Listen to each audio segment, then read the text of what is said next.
Misteri bungkamnya 3 keluarga korban penembakan polisi di Semarang, tak mau dibantu LBH. Ketiga keluarga korban penembakan pelajar SMK N4 Semarang oleh Aibda RZ anggota Satres Narkoba Polrestabes Semarang memilih menutup diri. Tim Tribun Network menemui 3 keluarga ini. Namun, mereka memilih menutup pintu. Keluarga korban tewas Gero ketika didatangi di kediamannya di Kembang Arum, Semarang Barat langsung meminta untuk meninggalkan lokasi ketika Tribun berupaya melakukan konfirmasi. Senin, 25 November 2024, sekira pukul 11 waktu Indonesia Barat. Alasan keluarga ini masih berkabung. Mereka mengaku akan memberikan keterangan selepas berduka. Sehari kemudian, Tribun mendatangi rumah 2 korban selamat masing-masing AD dan SA. SA tinggal di Jerakah, Kecamatan Tugu bersama kedua orang tuanya. Keluarga SA enggan menemui. Alasan keluarga, SA masih trauma berat soal kasus ini. SA ini jarang keluar malam.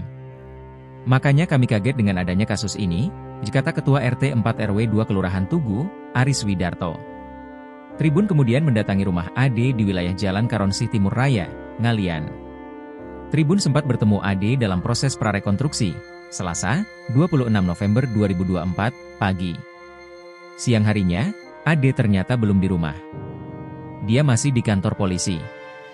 Ketika menyambangi rumah AD, nenek korban menolak diwawancarai. Para tetangga menyebut, AD tinggal di Semarang bersama neneknya. Sedangkan orang tuanya di Magelang.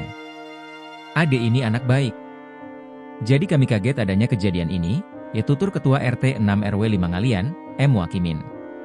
Tertutupnya para keluarga korban membuat sejumlah pihak kesulitan untuk memberikan bantuan hukum.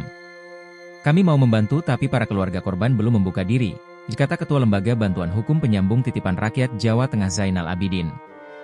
Dia mengaku, kasus ini seperti ditutup-tutupi. Pernyataan Zainal dibantah Kabid Humas Polda Jateng, Kombes Artanto. Download Tribun X sekarang, menghadirkan lokal menjadi Indonesia.